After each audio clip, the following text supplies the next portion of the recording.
शुरू अल्लाह के नाम से जो बड़ा मेहरबान निहायत रहम करने वाला है। हिंद इस्लामिक चैनल के नाजरीन, अस्सलामु अलैकुम। दिल्ली की एक सड़क पर एक लड़की खड़ी थी। वो एक ऑटो का इंतजार कर रही थी। अचानक एक ऑटो सामने से आता हुआ दिखाई दिया। उसने ऑटो को रुकने का इशारा किया, फिर वह रुक जाता है। ऑटो ड्राइवर ने खातून से पूछा, आपको कहाँ जाना है? लड़की ने देखा ऑटो वाला एक मुस्लिम है। उसने सिर पर टोपी पहन रखी है, चेहरे पर सुन्नत रसूल सल्लल्लाहु अलैहि वसल्लम सजा रखी है, यानी दाढ़ी रख रखी है। उस लड़की ने इसको मौलवी समझा और मन ही मन कहने लगी कि मैं इसको जाने के लिए बोल देती हूँ, मुझे कहीं नहीं जाना। ऑटो एक सुनसान जगह पर खड़ा था।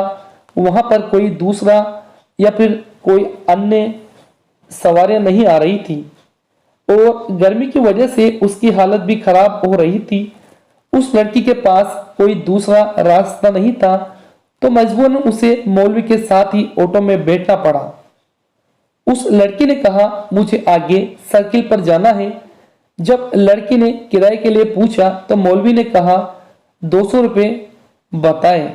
लड़की ने सोचा, मैं रोजाना यहीं से जाती हूँ और 300-400 रुपये किराया देती हूँ।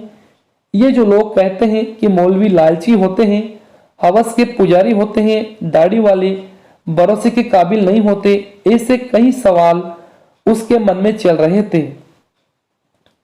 वो परेशान नजर आने लगी क्योंकि गर्मी बहुत थी। ऑटो वाला कहने लगा, आप 180 रुपये दे दीजिएगा। ये लड़की मुसलमानों से बहुत नफरत करती और मुसलमान मर्द उसको बिल्कुल भी पसंद नहीं थे। मुसलमान के साथ न चाहते हुए भी इस खातून को सफर करना पड़ रहा था। इस सफर के दौरान इस खातून ने मौलवी को क्या कहा और इस खातून पर मौलवी के रवैये का क्या असर पड़ा होगा, ये तमाम तफसीलात आपको इस वीडियो में बताई जाएगी, तो वीडियो को आखिर तक देखिएगा।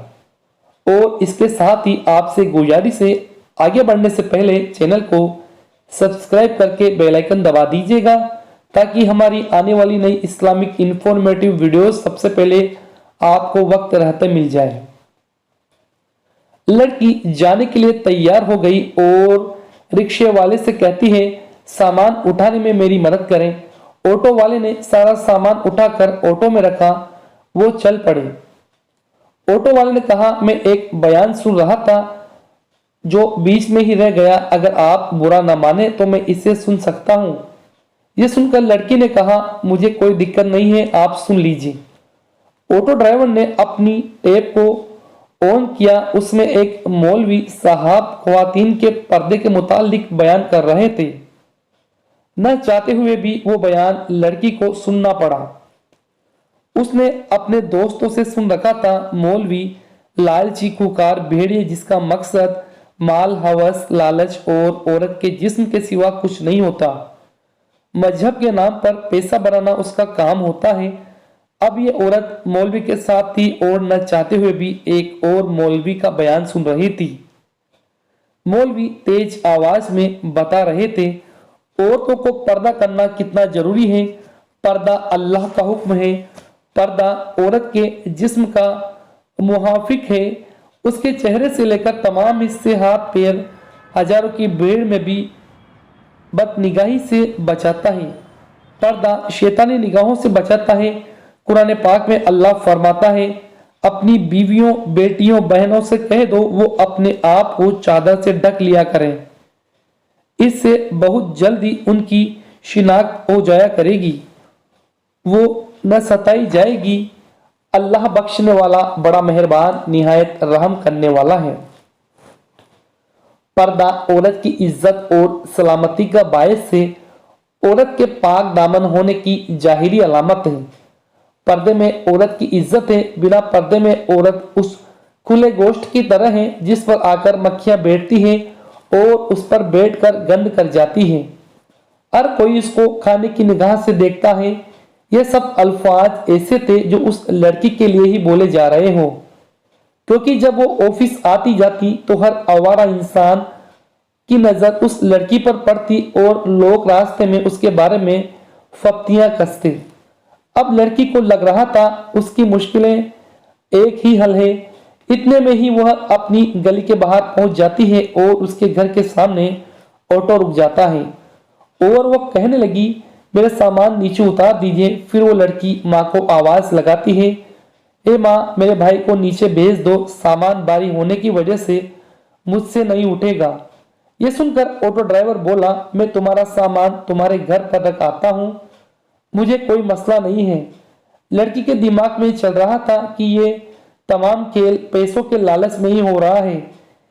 खैर, वो सामान को घर में रखवा लेती है। फिर जितने पैसे मांगेंगे मैं इसको दे दूंगी। लड़की ने कहा, ठीक है, आप घर में रख दें। मौलवी सामान रख देता है। लड़की के पीछे पीछे चलते वह फर्स्ट फ्लोर पर सामान रख देता है। लड़की ने 300 रुपए निकालकर उसकी जानिब कर दिए। ऑटो ड्राइवर कहने लगा, किराया तो 180 रुपए की बात हुई थी, आप ज्यादा पैसे क्यों दे रही हैं? लड़की ने कहा, रोजाना मैं ऑफिस से ऑटो लेकर ही आती हूँ और 300 रुपए अदायगी करती हूँ। फिर आपने तो मेरा सामान भी ऊपर लेकर आए हैं, अगर आप ज्यादा चाहते हो तो मैं और दे देती हूँ। किराए की बात 180 रुपए हुई थी, आप वही दे दीजिए। ये जो मैंने आपके सामान उठाए हैं, यह मेरा दीन मुझे सिखाता है कि मुश्किल वक्त में दूसरों की मदद करो। दोस्तों, ये बात सुनकर वो औरत कहने लगी, आप वाकई में मौलवी हैं। वो शख्स औरत की तरफ देखकर मुस्कुराने लगा और कहने लगा, मैं कोई मौलवी, हाफिज, आलिम नहीं हूँ, दीन का बहुत ज्यादा इल्म रखने वाला नहीं हूँ। नौजवान ने कहा, मेरा इस्लाम सिखाता है कि जो परेशान, मुफलिस, गमजदा हो, तमाम की मदद करो। आपको मुसलमानों के खिलाफ गलत बताया गया है, आप अपने खुद मुसलमान को देख लिया है। मेरे इस्लाम में दूसरों की मदद करने का बहुत ज्यादा अजल बताया गया है। उसे यह कहकर वो शख्स सीढ़ियां उतरता हुआ आ गया, लेकिन आज उस लड़की के दिल में मुसलमानों के लिए एक खाका तैयार हो चुका था जो कभी मिटने वाला न था। तो दोस्तों, इस वीडियो का पैगाम आप तक पहुंचाना होगा कि सामने वाला कोई भी हो, हमेशा सबकी मदद करने को आगे रहें। अल्लाह पाक से दुआ है, अल्लाह पाक तमाम की मदद करने वाला बनाए। दोस्तों, आपका बहुत वक्त कीमती है, लेकिन चंद वक्त हमारे लिए निकाल कर कमेंट बॉक्स में सुभान अल्लाह लिख दे और अपने प्यारे नबी हुजूर सल्लल्लाहु अलैहि वसल्लम की मोहब्बत में कमेंट बॉक्स में या रसूलुल्लाह जरूर लिख दीजिएगा। दोस्तों, आपका चंद वक्त लगेगा, लेकिन आपसे गुजारिश है, या रसूलुल्लाह लिखकर आप जरूर जाइए और हो सके तो इस वीडियो को अपने एक दोस्त तक जरूर पहुंचाइएगा। अल्लाह पाक से दुआ है, अल्लाह पाक जो इस वीडियो को शेयर कर रहा है, तो अपने हबीब सल्लल्लाहु अलैहि वसल्लम के सदके मुबारक से उसकी तमाम जायज दुआ कबूल फरमाना, उसकी तमाम मुसीबतों, आफत, बलाओं को उससे दूर करना। आमीन सुम्मा आमीन। वीडियो को लाइक जरूर कर दीजिएगा और हमारे चैनल को सब्सक्राइब करना ना भूलिएगा।